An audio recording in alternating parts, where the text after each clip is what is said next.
आप कैसे बर्दाश्त कर लेते हैं? एक मौलवी आपके यहाँ नमाज पढ़ाता है, उसके भी 5 बच्चे हैं, 6 बच्चे हैं। आप अपने घर का खर्चा देखिए और उसके घर का खर्चा देखिए, और आप उसको 7 और 8 हजार रुपए देकर एहसान जताते हैं और ये कोशिश करते हैं कि हम बहुत बड़ा कारनामा अंजाम दिए हैं। तो आपकी मस्जिद का इमाम भी वही बातें बता रहा है जो मैं बता रहा हूं, लेकिन आप अपनी मस्जिद के इमाम से ये बातें नहीं ले रहे हैं। आप जब दूसरे को बुला रहे हैं तो उसको हवाई जहाज का किराया भी देना पड़ेगा, उसको राजधानी का किराया भी देना पड़ेगा। जायज काम है, उलमा की मौजूदगी में बोल रहा हूं। कोई एक माँ का लाल उठे और ये कहे कि मौलाना आप गलत बोल रहे हैं, ये जायज नहीं है, ना जायज है, तो आए, मैं रहूंगा यहां पर और वो फतवा दे और दलील लाए और पेश करे कि कैसे नाजायज है। कि जब इंग्लिश और अंग्रेजी पढ़ाने वाला जब 25 और 30 हजार रुपए की स्कूल में ले सकता है, तो कुरान पढ़ाने वाला जो दुनिया की सबसे अजीम किताब है, वो पढ़ाने वाला 50 हजार रुपए महीना क्यों नहीं मांग सकता है? मौलाना जर्जिस अंसारी के बयानात सुनने के लिए मौलाना साहब के ऑफिशियल यूट्यूब चैनल मौलाना जर्जिस अंसारी स्पीचेस को सब्सक्राइब करें। अरब के अंदर ऊंटनी के एक बच्चे को तिलून कहा जाता है। तिलून सबको नहीं, हर बच्चे को नहीं कहा जाता है। जो ऊंटनियां जंगल में चरती हैं, जंगल में घास वगैरह खाती हैं, उन ऊंटनियों के बच्चे अपनी मां के पीछे पीछे चलते हैं। मां इधर गई, ऊंटनी का बच्चा उसके पास चला गया, मां उधर गई तो बच्चा भी उसके साथ चला गया।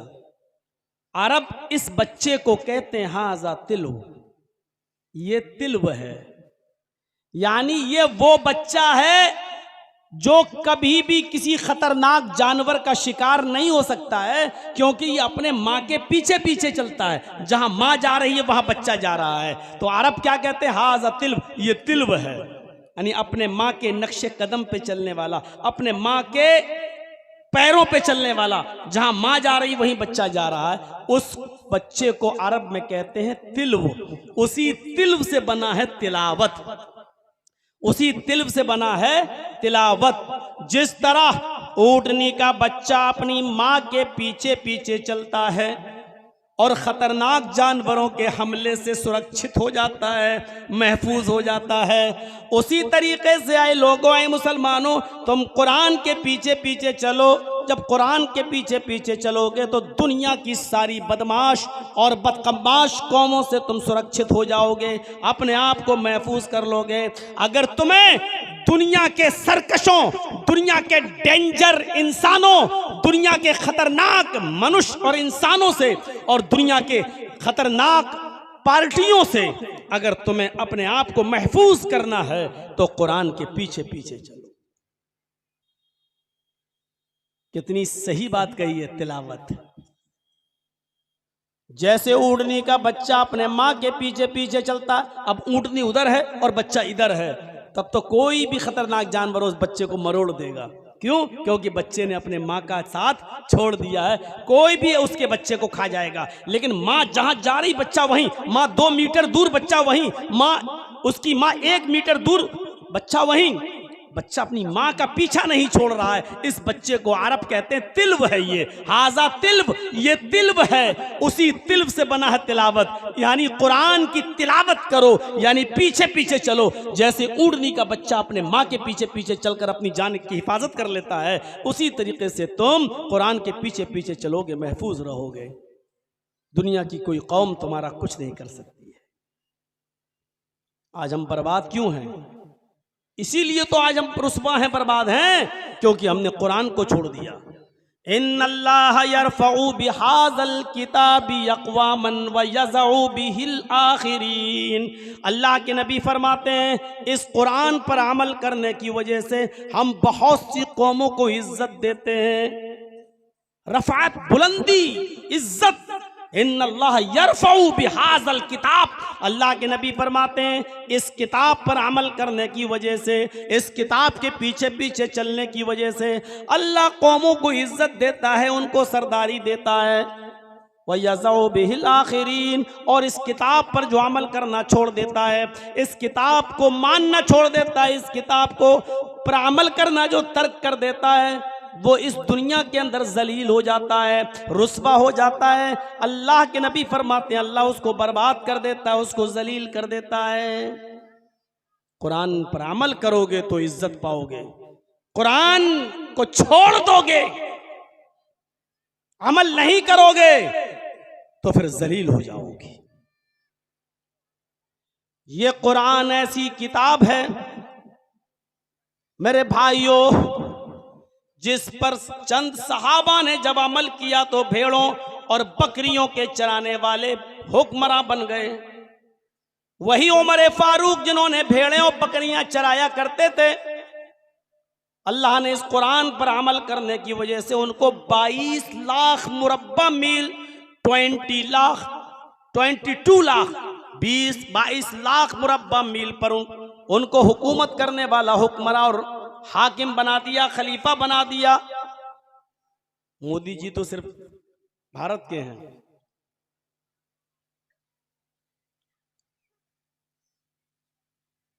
बस कोई इस मुल्क का कोई इस। और 22 लाख मुरब्बा मील जब हुकूमत थी हजरत उमर की, तो सऊदिया भी उसी में शामिल था, बहरीन भी उसी में शामिल था, दुबई भी उसी में शामिल था, इराक भी उसी में शामिल था, ईरान भी उसी में शामिल था, आज़रबाईजान भी उसी में शामिल था, सीरिया जिसको आज हम मुल्क शाम, सीरिया जिसको आज हम मुल्क सीरिया कहते हैं, जो मुल्क शाम के नाम से जाना जाता, वो भी उसी में शामिल था। उर्दून भी पहले उसी में शामिल था, आज़रबाईजान भी उसी में शामिल था, मिस्र भी उसी में शामिल था। मेरे भाइयों गौर करो कितने मुल्क अरब में शामिल थे, बाद में इनके टुकड़े हुए, बाद में ये अलग अलग मुल्क बने, पहले ये सारे मुल्क एक थे, एक। और हजरत उमर इन तमाम मुल्कों के खलीफा थे, हाकिम थे। आज थोड़ी सी हुकूमत क्या मिल जाती है कि लोग अपना हाव भाव सब बदल देते हैं। हजरत उमर फारूक से देखो 22 लाख मुरब्बा मील पर हुकूमत करके दिखा। और थे कौन? भेड़ों के चराने वाले, बकरियों के चराने वाले। तो मेरे भाइयों तिलबुन कहते हैं उस बच्चे को जो अपने मां के पीछे पीछे चलता है। आइए मैं आपको बताऊं, कुरान, यही हजरत उमर फारूक खलीफा बन गए हैं कुरान पर अमल करने की वजह से। हजरत अब्दुल्ला इब्ने अब्बास की उम्र बहुत कम थी। हजरत उमर फारूक जब मीटिंग बुलाया करते थे, शूरा समझते ना, मीटिंग, मशवरा, जब लोगों को मशवरे के लिए बुलाते थे, बड़े बड़े अजिल्ला साहबा को, बड़े बड़े किबार साहबा को जब अपनी मीटिंग में बुलाया करते थे, मीटिंग में, तो हजरत अब्दुल्ला इब्ने अब्बास को भी बुलाया करते थे, जिनकी उम्र 12-13 साल थी, बस इससे ज्यादा उनकी उम्र नहीं थी। लोगों ने कहा अमीरुल मोमिनीन, इस बच्चे को बुलाते हैं आप मीटिंग में? ये कम उम्र का बच्चा, 14, 15, 12, 13, 14 साल का बच्चा, ये बड़े बड़े साहबा के साथ आकर बैठता है, उमर के साथ, उस्मान के साथ, अली के साथ, ये बड़े बड़े अजिल्ला, बड़े बड़े साहबा के साथ बैठता है, इसको आप इस मीटिंग में बुलाते हैं मशवरे के लिए? तो हजरत उमर ने जो जवाब दिया था, वो जवाब सुनिए क्या था। हाँ, मैं इस बच्चे को बुलाता हूं और ये इस मीटिंग में बैठेगा, ये इस बच्चा इस मीटिंग में रहेगा, इसलिए कि अल्लाह के नबी सल्लल्लाहु अलैहि वसल्लम ने एक बार दुआ की थी कि अल्लाह, कुरान तूने मेरे ऊपर नाजिल किया है, कुरान तूने मेरे ऊपर उतारा है, लेकिन कुरान का इल्म दे दे तू अब्दुल्ला को, मेरे चचाजाद भाई को, अब्बास के बेटे अब्दुल्ला को तू कुरान का इल्म और कुरान की फिक़्ह अता फरमा दे, समझ अता फरमा दे। नबी अकरम की दुआ से ये बच्चा कुरान का बहुत बड़ा जानकार है, बहुत इल्म रखने वाला है, कुरान के माना और मतलब को बहुत अच्छी तरह समझने वाला है। मैं इस बच्चे को इसलिए इस मीटिंग में बुलाता हूं, मैं इस बच्चे को इसलिए इस मीटिंग में दावत देता हूं क्योंकि ये कुरान का बहुत माहिर है और कुरान पर बहुत अच्छी तरीके से इल्म रखता है, कुरान का बहुत जानकार है। कोई बात होगी तो वो कुरान की रोशनी में हमें बताएगा। छोटे से बच्चों को इज्जत मिल रही है किस वजह से? कुरान की वजह से। आप भी देखते हैं ना, 12-13 साल का बच्चा अगर कुरान का हाफिज हो जाता तो आपकी मस्जिद में वो नमाज पढ़ाता है, तरावी पढ़ाता है, कुरान सुनाता है, और बड़े बड़े हाजी और नमाजी और बड़े बड़े सरदार, बड़े बड़े पैसे वाले उसके पीछे नमाज पढ़ते हैं। इस 12-13-15 साल के बच्चे को अगर ये इज्जत मिली है जो मुसल्ले पे खड़े होकर नमाज पढ़ा रहा है, तो ये इज्जत आपने नहीं दी, ये इज्जत उसी कुरान की बरकत से मिली है जिसका इल्म है उसके पास। अभी कोई फिल्मी एक्टर आ जाए आपके पास, फिर देखिए आपकी भीड़ कैसे देखने के लिए चले जाएंगे आप उसको। लेकिन मैं दावे के साथ कह सकता हूं कि अल्लाह की कसम,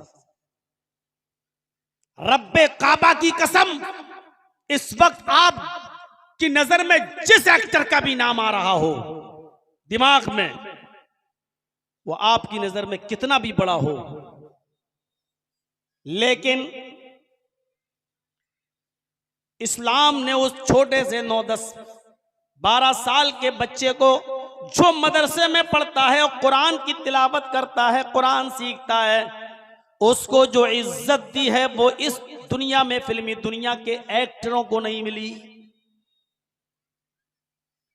ये कुरान का इल्म हासिल करने वाले बच्चे जब जमीन पर चलते हैं, अल्लाह के नबी फरमाते हैं कसम है उस रब के इज्जत व जलाल की, ये बच्चे जमीन पर चलते ही नहीं हैं। इन बच्चों के जमीन पर चलने से पहले फरिश्ते अपने पैरों को, अपने बाजुओं को जमीन पर बिछा देते हैं। ये बच्चे जो कुरान सीखते हैं, ये बच्चे फरिश्तों के बाजुओं पर, फरिश्तों के पैरों पर चलते हैं।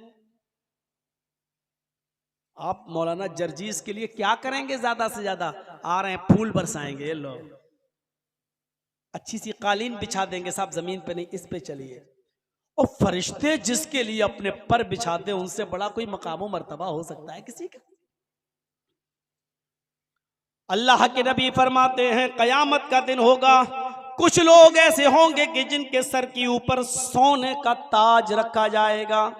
सोने का ताज, गोल्ड का ताज, सोने का ताज रखा जाएगा जिसकी चमक सूरज की रोशनी से ज्यादा होगी। वो लाइट मार रहा होगा, पूरी दुनिया के लोग जो मैदान महशर में जमा होंगे, सूरज की तरह चमकने वाले ताज को देखेंगे तो हश करेंगे और तजस्सुस करेंगे, जानने की कोशिश करेंगे ये कौन लोग हैं जिनके सरों पर आज सोने का ताज रखा गया है, इनको इज्जत से नवाजा गया है। ये पकड़ पकड़ के फरिश्तों से पूछेंगे, आए फरिश्तों ये कौन लोग हैं जिनके सरों पर ये सोने का ताज रखा गया, जिसकी चमक सोने सूरज से ज्यादा तेज है, जिनको इतनी इज्जत से नवाजा जा रहा है। फरिश्ते जवाब देंगे ये वो लोग हैं, आए लोगों ये वो लोग हैं जिनके सरों पर सोने का ताज है, जिन्होंने दुनिया में अपने बच्चों को कुरान सिखाया था, कुरान का इल्म दिया था, कुरान का माना और मतलब समझाया था, यानी दीन का इल्म इनको दिया था। जो कुरान के जानकार थे, कुरान के माना और मतलब को समझा करते थे, ये वो लोग हैं जिन्होंने दुनिया में अपने बच्चों को हाफिज कुरान बनाया था। मेरे भाइयों गौर करो कि पूरी दुनिया उनकी तरफ देखकर शस्तर रह जाएगी। वो कितना इज्जत वाला मकाम होगा कि जब हाफिजों के और कुरान बेहतरीन तिलावत करने वालों के माँ बाप के सर के ऊपर सोने का ताज रखा जाएगा। अब सुनो, हाफिज का मकाम, कारी का मकाम, एक आलिम जो कुरान और हदीस को जानता है उसका और उस पर अमल करता है, उसका मकाम और मर्तबा यहां से अंदाजा लगाओ। जब उसको पढ़ाने वाले माँ बाप का ये हाल है, तो जो खुद कुरान करीम का हाफिज हो, जो खुद कुरान करीम पर अमल करता हो और खुद कुरान करीम को जानने वाला हो, उसकी इज्जत और उसके एहतराम का क्या हाल होगा, उसके मकाम और उसके मर्तबे का क्या आलम होगा। आप सोचिए, अंदाजा लगाइए। है कुछ हमारे पास जानकारी इसकी? दुनिया में कोई भी इल्म हासिल कीजिए, पढ़ते हैं बहुत से लोग फिजिक्स, कोई केमिस्ट्री, कोई बायो, सब पढ़ रहे हैं, मना नहीं है, खूब पढ़िए, हासिल कीजिए इल्म। लेकिन नबी अकरम सल्लल्लाहु अलैहि वसल्लम ने फरमाया खैरुकुम मन तअल्लमल कुरआन व अल्लमा, तुम में सबसे बेहतर लोग वो हैं जो दुनिया में, तुम में सबसे बेहतर लोग वो हैं जो कुरान को सीखते हैं और दूसरों को सिखाते हैं। कुरान सीखने वाले भी सबसे बेहतर और कुरान को सिखाने वाले भी सबसे बेहतर, ये दुनिया में सबसे बेहतर लोग हैं। आज कुरान सीखने वालों को किस नजर से देखा जाता है और कुरान सिखाने वालों को किस नजर से देखा जाता है? शादी में 2 लाख का खर्च कर दोगे, अपने होने वाले दामाद को बाइक दे दोगे, यामा दे दोगे, पल्सर दे दोगे, लेकिन जिस मौलवी ने निकाह पढ़ाया है और जिसके कुरान की आयतों के पढ़ने से आपकी बेटी उस पर हलाल हुई है, उसको आप 500 रुपया टिका के भेजते हो, शर्म आनी चाहिए। यही उलमा की इज्जत की है तुमने, यही एक आलिम की इज्जत है आपकी नजर में? ये दीन का काम है। ठीक है, मैं एक मस्जिद बनाता हूं, सारे मुसलमान लेबर को लगाता हूं और किसी भी लेबर को हम 1 रुपया नहीं देते हैं। वो कहेगा साहब क्यों? मस्जिद है, अल्लाह का घर है, दीन का काम है, आप क्यों ले रहे हो? बड़ी बड़ी इंडस्ट्रीज में प्रिंट, जहां प्रिंट होती है, प्रेस में आज कुरान छपता है, कुरान छापने वाले मुसलमान हैं। कोई गैर मुस्लिम कुरान को नहीं छापता है, मुसलमान, कागज मुसलमान लाता है, लिखने वाला मुसलमान, स्याही डालने वाला मुसलमान, प्रिंट वाला मुसलमान। लेकिन जब कुरान छप के तैयार होता है तो वो उसकी भी एक कीमत और हदिया लिख देता है 500 रुपया। आप कहिए साहब 1 रुपया नहीं देंगे? आप अगर ये सब कर रहे हैं तो ये तो दीन का काम है। जब मामूली सा एक मजदूर मुसलमान होने के बावजूद जब फ्री में मस्जिद नहीं बना सकता है और आप मस्जिद बनाने वाले को उसकी कीमत देते हैं, और देना भी चाहिए। जब अल्लाह के नबी मदीना में पहुंचे और मस्जिद नबवी की बुनियाद डाली, मस्जिद नबवी बनकर तैयार, तो 2 यतीम बच्चे थे जिनकी जमीन थी। अल्लाह के नबी सल्लल्लाहु अलैहि वसल्लम ने फरमाया, आए यतीम बच्चों, ये जमीन बेच दो, हमें दे दो, ताकि इसको हम मस्जिद नबवी के अंदर थोड़ा सा बड़ा करना है। नमाजी बढ़ गए हैं, मुसलमान इस्लाम लाने वाले बढ़ रहे हैं, इसलिए मस्जिद को बढ़ा दें हम। वो दोनों यतीम बच्चे बहुत गरीब थे, लेकिन जब उन्होंने सुना कि अल्लाह के नबी मस्जिद के लिए जमीन चाहते हैं तो आप उन दोनों यतीम बच्चों ने फ्री में जमीन दे दी। अय अल्लाह के रसूल, इस मस्जिद के लिए हम फ्री में अपनी अपनी जमीन देने के लिए तैयार हैं। दोनों भाई थे। अल्लाह के नबी ने फरमाया, नहीं, तुम्हें इस जमीन की कीमत लेना पड़ेगी। उन्होंने कहा, अल्लाह के रसूल, क्या हम सवाब लेने का हक नहीं रखते हैं? देखिए, मस्जिद के लिए कौन जमीन दे रहा और इनकार। अल्लाह के नबी ने क्या कहा, इधर आइए, हमने तो अभी टेबल हटवाई है और आप सबके सामने वहीं बैठ जा रहे हैं, आइए इधर। नहीं ठीक है, लेकिन लोगों के वहां सामने नहीं। उन्होंने कहा, हमें सवाब चाहिए इसलिए हम दे रहे हैं। अल्लाह के नबी ने फरमाया, नहीं, तुम्हें इसकी कीमत लेना पड़ेगी। कहा, अल्लाह के नबी सल्लल्लाहु अलैहि वसल्लम, मुझे सवाब चाहिए। आपने कहा, तुमने नियत कर ली सवाब की, तुम्हें सवाब मिलेगा ही जमीन देने का, लेकिन उसकी कीमत हम तुम्हें हर हाल में फिर भी देंगे। चंदा किया गया और कीमत दी गई। लोगों ने बाद में पूछा, अल्लाह के नबी, आपने उन यतीम बच्चों को कीमत क्यों दे दी? वो तो फ्री में भी जमीन देने के लिए तैयार थे।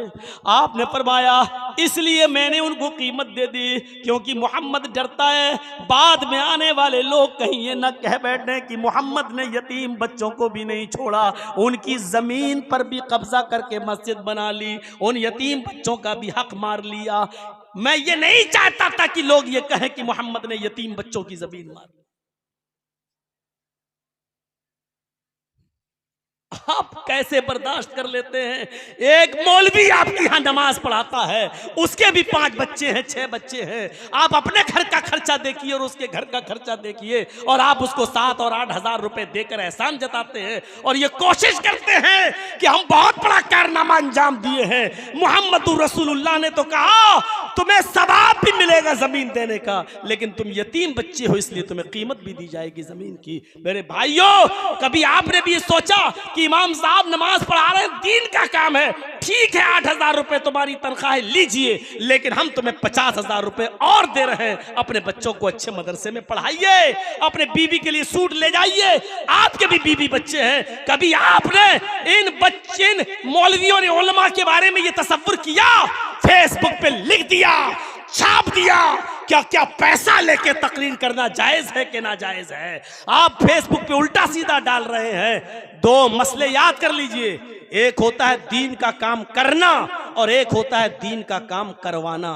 दीन के काम करने की उजरत नहीं ली जा सकती है। जैसे मैं इटावा में रहता हूं, जुमा पढ़ाता हूं, कोई पैसा नहीं लेता हूं। इटावा में रहता हूं, मदरसा देखता हूं, कोई पैसा नहीं लेता हूं। लेकिन आप दीन का काम कर नहीं रहे हैं, करवा रहे हैं। लिहाजा जब आप दीन का काम करवा रहे हैं तो आपको जिसको बुलाया जा रहा है उसको देना पड़ेगा, क्योंकि दीन का काम आप कर नहीं रहे हैं, करवा रहे हैं। और दीन का काम अगर आपको करना था तो आपकी मस्जिद का इमाम भी वही बातें बता रहा है जो मैं बता रहा हूं, लेकिन आप अपनी मस्जिद के इमाम से ये बातें नहीं ले रहे हैं। आप जब दूसरे को बुला रहे हैं तो उसको हवाई जहाज का किराया भी देना पड़ेगा, उसको राजधानी का किराया भी देना पड़ेगा, और वो अगर अपने आने जाने की डिमांड करे और उजरत करे तो वो भी आपको देना पड़ेगा। जायज काम है।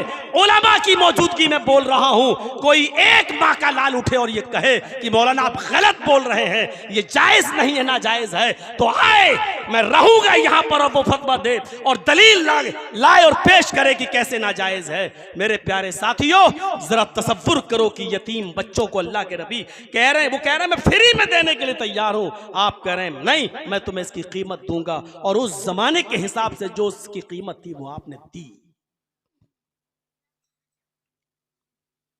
वो आपने दी। दीन का काम करो, फ्री में करो, कौन मना कर रहा है? लेकिन किसी से दीन का काम फ्री में करवा नहीं सकते हो आप।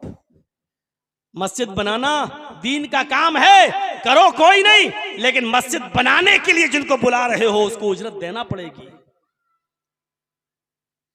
कुरान पढ़ो, दीन का काम है, अच्छी बात है, लेकिन अपने बच्चों को अगर कुरान पढ़वा रहे हो तो कुरान पढ़ाने वाला अच्छी खासी कीमत आपसे मांग सकता है, क्योंकि जब इंग्लिश और अंग्रेजी पढ़ाने वाला जब 25 और 30 हजार रुपए की स्कूल में ले सकता है, तो कुरान पढ़ाने वाला जो दुनिया की सबसे अजीम किताब है वो पढ़ाने वाला 50 हजार रुपए महीना क्यों नहीं मांग सकता है? मुझे बताइए आप कहां से गलत है ये? अपने बच्चों को फिजिक्स और केमिस्ट्री पढ़ाने के लिए 5,000 रुपए महीना आप इंग्लिश मीडियम में दे सकते हैं, तो एक मदरसे में पढ़ाने वाले मुदर्रिस को आप, जो आपका बच्चा वहां जाता है, उसकी फीस में आप 2,000 रुपए महीना क्यों नहीं दे सकते हैं आप उस मस्जिद और हाफिज को देने के लिए? अरे ये मौलाना तो चमड़ी उधेड़ रहा, मौलवी लोगों का दिमाग खराब कर देगा। ये तो अब सारे मौलवी हमसे मांगना शुरू कर देंगे। मौलवियों को दबाकर मत रखो, ये कौम का सरमाया है, कौम का असासा है। याद रखो, पैदाइश से लेके मौत तक यही काम आते हैं। पैदा हो गए तो अजान देने वाला, हालांकि अभी तो एक बड़ा अजीब मसला है, अजान देना चाहिए कि नहीं देना चाहिए बच्चे के कान में। चलिए अभी छोड़ दो, थोड़ा सा फितना नहीं फैलाना चाहिए। यहां से शुरू करो अपनी जिंदगी को, और आखिर में जब मर गया तो जनाजे की नमाज, यहां से लेके आखिर तक यही काम आते हैं मौलवी। और एक मौके का, मैं नाम नहीं लूंगा किस जगह का, लोग पहुंच जाते हैं वहां तक, समझ जाते हैं। एक जगह एक शादी में जाने का मौका मिला, कहा कि चलिए, बहुत गुजारिश थी उसकी तो मैं चला गया, लेकिन वहां जाने के बाद शादी में बैठ गया, और शहरों की शादी कैसी होती है आपको मालूम है, मैं एक तरफ अलग जाके बैठ गया। अभी चाय पानी कुछ पिया भी नहीं था कि एक आदमी ने मेरे कान में कहा, मौलाना आइए वहाँ तख्त लगा है जहाँ निकाह होगा दूल्हा का, आपको निकाह पढ़ाना है। मैंने कहा ठीक है चलिए मैं पढ़ा देता हूँ। अभी जा ही रहा था कि एक ने मेरे कान में इतना कह दिया कि मौलाना, ये लड़का जिस लड़की के साथ निकाह कर रहा है, इस लड़की के पास पहले एक मौलाना का निकाह का पैगाम आया था, उसने ये कह दिया कि दाढ़ी वाले से मैं निकाह नहीं करूँगी। वो रिश्ता टूट गया, मतलब ख़त्म हो गया। फिर इससे किया जा रहा है। मैंने उस लड़की के बाप को बुलाया, अरे मेरी तरह ये जुर्रत तो पैदा करो। मैंने भरे मजमे में पूछा क्या ये सच है? उसने कहा हाँ, मेरी बेटी को दाढ़ी वाला पसंद नहीं है। मैंने कहा जब दाढ़ी वाला दूल्हा पसंद नहीं है तो मेरी भी दाढ़ी है, तो मेरे पीछे फिर हम निकाह क्यों पढ़ाएं? अपनी बेटी से कहो कि किसी दड़मुड्ढे को ढूंढ ले बगैर दाढ़ी वाले को, हम निकाह नहीं पढ़ाएंगे। और सुन, जब तेरी बेटी मर जाए तो अपनी बेटी से कहना कि बेटी सारे मौलवी तेरा बाइकाट कर रहे हैं कि अब कोई दाढ़ी वाला तेरा जनाजे की नमाज भी नहीं पढ़ाएगा। और ठुकराता हूं तेरी इस दावत को, ढूंढ ले 500 और 1000 रुपए में निकाह पढ़ाने वाले बहुत से मौलवी मिल जाएंगे। मैंने पानी तक नहीं पिया उस जगह पर और छोड़ के चला आया। और मैंने कहा नहीं पढ़ाऊंगा ये निकाह, और चला आया सीधे। अल्लाह गवाह है, अल्लाह की कसम खा के कहता हूं कि मैंने निकाह नहीं पढ़ाया। जुर्रत तो पहले पैदा करो। एक लड़की में ये हिम्मत कैसे पैदा हो गई कि वो कह दे कि मैं दाढ़ी वाले से शादी नहीं करूंगी। और जहां मौलवियों को ये पता चल जाए, ऐसी जगह मौलवियों को जाना ही नहीं चाहिए। उसने दाढ़ी की नहीं, पूरी उलमा कौम की इंसल्ट की है। ये तय कर लो, अगर इस किस्म की लड़कियां हमारी समाज में पैदा हो रही हैं तो हम ना उनका जनाजा पढ़ाएंगे ना उनका निकाह पढ़ाएंगे। जब दाढ़ी से तुम्हें इतनी नफरत है तो हम क्यों तुम्हारा निकाह पढ़ाएं और हम क्यों तुम्हारा जनाजा पढ़ाएं? लेकिन ऐसी जुर्रत पैदा करने के लिए हिम्मत चाहिए, जुर्रत चाहिए। जो एक मस्जिद का 5000 रुपए पे तनख्वाह लेने वाला इमाम नहीं कर सकता है, वो जानता है बेचारा हमने अगर ऐसी जुर्रत पैदा कर ली तो हमारा ये 5000 भी चला जाएगा। हम खुद दोषी हैं इसके, हम खुद गुनाहगार हैं इसके। इमाम बुखारी रहमतुल्लाह अलैह जिन्होंने बुखारी शरीफ की हदीस लिखी, मेरे भाइयों, उस वक्त के बादशाह ने उनसे कहा था हमारे बेटे को कुरान पढ़ा दोगे? उन्होंने कहा जी। 5 दिन के बाद कहा क्या हुआ, आप आए नहीं हमारे घर पे कुरान पढ़ाने के लिए? आप आए नहीं हमारे घर पे कुरान पढ़ाने के लिए? मेरे बेटे को आपने 5 दिन पहले कहा था। इमाम बुखारी ने कहा कि आपका बेटा आया ही नहीं मेरे घर पे कुरान पढ़ने के लिए। सवाल जवाब देखिए बादशाह से, आपने 5 दिन पहले कहा था मैं पढ़ा दूंगा, आपने पढ़ाया नहीं मेरे बेटे को। इमाम बुखारी ने कहा आपका बेटा आया ही नहीं। बादशाह ने कहा मेरा बेटा तुम्हारे घर आएगा? आप हमारे महल में आइए और हमारे बेटे को कुरान पढ़ाइए, आप जो कहेंगे उतनी कीमत उतना पैसा आपको दिया जाएगा। मुंह मांगे जितनी आप कहेंगे उतना आपको तनख्वाह दी जाएगी, लेकिन आपको मेरे घर आना है पढ़ाने के लिए। इमाम बुखारी ने कहा कुरान है, कुरान इज्जत वाली किताब है, कुरान को सीखने के लिए तुम्हारे बेटे को मेरे घर आना पड़ेगा। कहा मेरा बेटा तुम्हारे घर जाएगा? तो इमाम बुखारी ने क्या कहा, सिर्फ मेरे घर ही नहीं आएगा, मेरे घर में जो यतीम गरीब बच्चे पढ़ने आते हैं उस चटाई पर बैठकर पढ़ेगा। आपके बेटे के लिए अलग से कोई इंतजाम नहीं है मेरे पास। कहा आपको मालूम है आप किससे बात कर रहे हैं? कहा वक्त के बादशाह से बात कर रहे हैं। कहा इमाम साहब हमसे टकराने का अंजाम जानते हो? उन्होंने कहा कि मैंने अपना बोरिया बिस्तर मैंने 5 दिन पहले ही समेट लिया था, मुझे मालूम है कि तू मुझे शहर से निकाल देगा, मुझे तेरे हुकूमत से निकलना मंजूर है लेकिन कुरान की तौहीन करना मंजूर नहीं है। आपके बेटे को आना है तो मेरे घर आए, हम आपके घर नहीं जाएंगे पढ़ाने के लिए। ये थे इमाम, ये थे खुददार, ये थे गैरतमंद जो कुरान के मकाम को पहचानते थे, कुरान की इज्जत को पहचानते थे। आज तो हम जैसे लोग 1000 रुपए मिल जाएं तो हम आपके घर पे भी चले जाएंगे आपको बच्चे को पढ़ाने के लिए। 2000 कहीं से मिल जाए तो हम उधर भी चले जाएंगे पढ़ाने के लिए।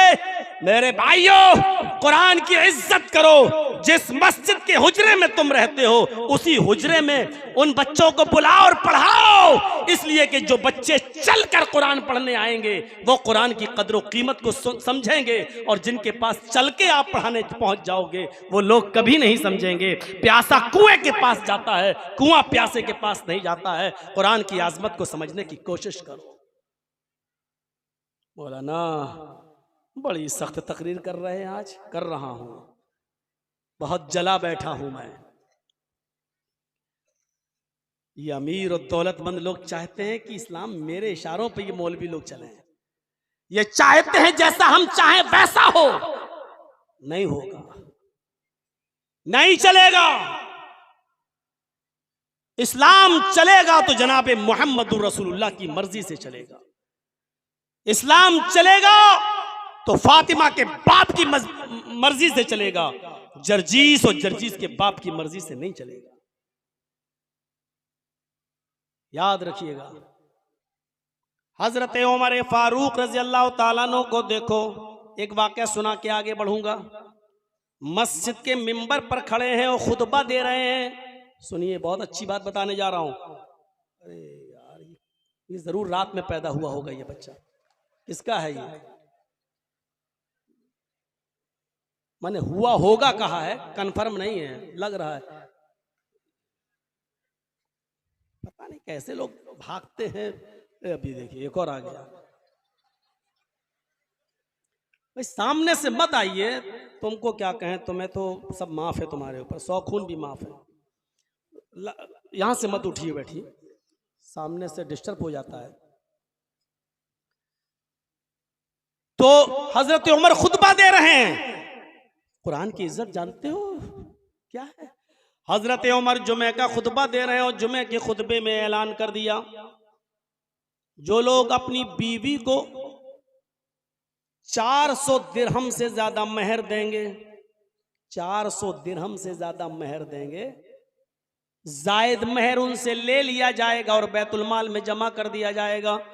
कोई भी शख्स अपनी बीवी को 400 दिरहम से ज्यादा मेहर नहीं दे सकता है। 400 दिरहम। मैंने अल्लाह के नबी सल्लल्लाहु अलैहि वसल्लम को देखा है, आपने अपनी बीवियों को और आपने जो आप बेटियों की शादी की उनको किसी को 400 दिरहम से ज्यादा मेहर नहीं दिया गया। तो जब नबी ने अपनी बीवी को नहीं दिया और नबी की बेटियों को नहीं मिला, तो तुम लोगों में से क्यों कोई आदमी 400 दिरहम से ज्यादा मेहर देगा? 400 से जितना ज्यादा दोगे ऊपर, तो ऊपर वाला मेहर छीन कर उस औरत से मैं बैतुल माल में जमा कर दूंगा। मेहर समझती हो ना, जिसको आप लोग मोहर बोलती हो, वो मोहर नहीं होता है, मेहर होता है, मेहर। हजरत उमर फारूक ने ऐलान कर दिया, 400 से ज्यादा जो देगा वो छीन लेंगे और बैतुल माल में जमा कर देंगे। जुमे का खुतबा खत्म, अब नमाज पढ़ाना शुरू किया। नमाज पढ़ाने के बाद सलाम फेरा। जब सलाम फेरा तो एक औरत, बूढ़ी औरत पर्दे से आई, हाथों में ग्लव्स, पैरों में सॉक्स पहने हुए थी, चेहरा छिपाए हुए थी, मस्जिद के अंदर आ गई और कहती है, आईना अमीरुल मोमिनीन, अमीरुल मोमिनीन कहाँ है, उमर कहाँ है? लोगों ने कहा वो है। क्या हुआ? कहा अमीरुल मोमिनीन, आपने अभी अभी जो खुतबा दिया है मुझे इख्तिलाफ है, मैं उस खुतबे का खंडन करती हूं। एक औरत कह रही है, मामूली औरत का क्या?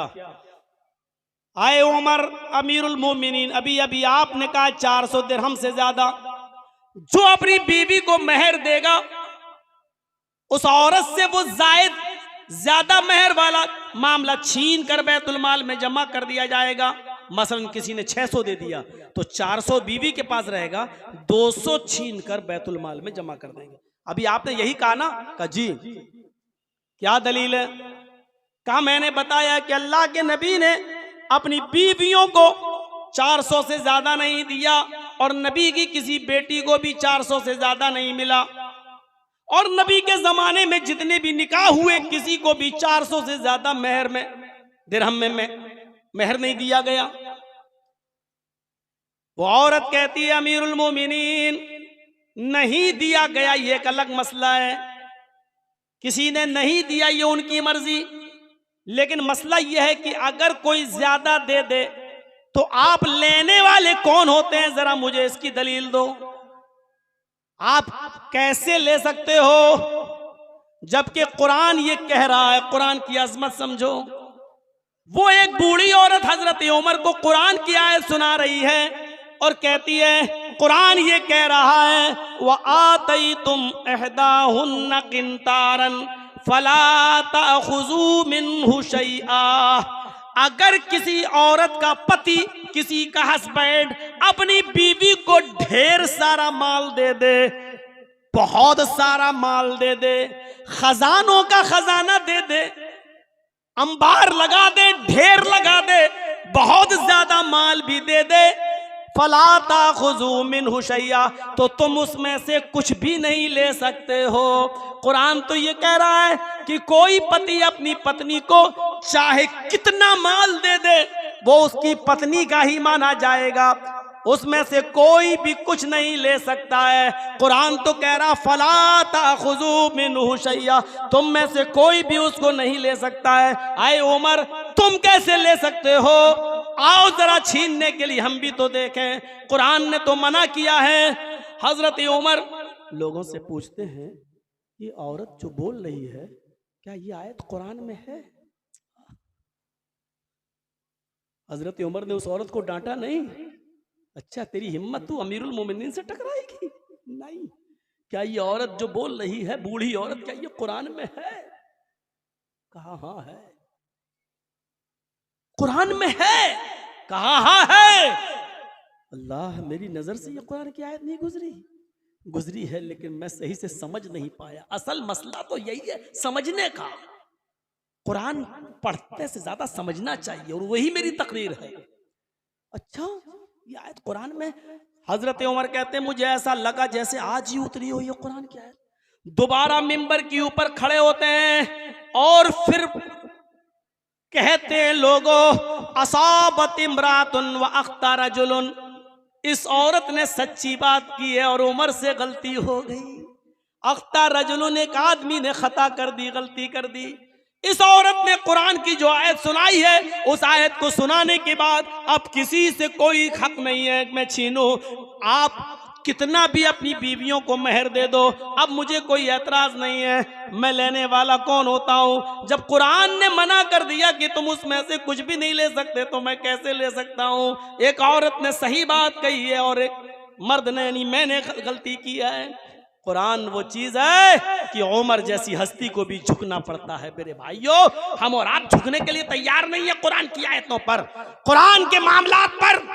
और जो कुरान की आयतें सुनने के बाद भी कहें नहीं, हम जो कर रहे हैं वही सही है, समझ लो कि वो अपने आप को नबी के मुकाबले पे लाके खड़ा कर रहा है। समझ लो कि वो अल्लाह के मुकाबले पे अपने आप को लाकर खड़ा कर रहा है। वो आदमी दीन का दुश्मन है। इसलिए कभी भी शरीयत से जंग मत कीजिएगा, कभी भी शरीयत से जंग मत कीजिएगा। आपको याद होगा ग़ज़वा उहद में 70 सहाबा शहीद कर दिए गए। कितने सहाबा? 70। जब जंग खत्म होती है, अल्लाह के नबी सल्लल्लाहु अलैहि वसल्लम उनको दफनाते हैं। 70 को अब दफनाना है ना, 70 सहाबा को। अब 70 कब्रें खोदने में बड़ी दिक्कत हो रही है। एक एक कब्र में 3-3, 4-4 लोगों को रखना पड़ रहा है। एक एक कब्र में 4-4, 3-3 लोगों को उतारना पड़ रहा है। अब 70 लोगों को दफनाना है। अब ये नहीं कि उठाओ, लाओ इनको, लाओ, चलो इनको लाओ, ऐसे नहीं लाया गया। कैसे दफनाया गया? कुरान की आजमत को समझो। अल्लाह के नबी उन 70 लाशों के पास, जो सहाबा शहीद हो गए, उनके पास खड़े हैं और सहाबा से पूछते हैं इन 70 लोगों में सबसे ज्यादा कुरान किसको याद था? सबसे ज्यादा कुरान का आलिम कौन था? सबसे ज्यादा कुरान पर अमल करने वाला कौन था? इशारा होता कि फला इसने कुरान सबसे ज्यादा पढ़ता था, सबसे ज्यादा उसकी तिलावत करता था, उस पर अमल करता था। आप कहते थे उठाओ उसको, सबसे पहले उसको उठाया जाता, फिर कब्र में उतारा जाता, फिर आप कहते इसके बाद कुरान किसको सबसे ज्यादा याद था, इशारा होता फला को, फिर उसको उठाया जाता, कब्र में उतारा जाता। मेरे भाइयों, इस तरतीब से उतारा गया कि कुरान पर अमल करने वाला कौन था, कुरान पर सबसे ज्यादा अमल करने वाला और उसकी तिलावत करने वाला कौन था। जिसको सबसे ज्यादा कुरान पर अमल होता और जो तिलावत करता उसको सबसे पहले कब्र में उतारा जाता। इससे आप अंदाजा लगा सकते हैं कि कुरान का मकाम क्या है।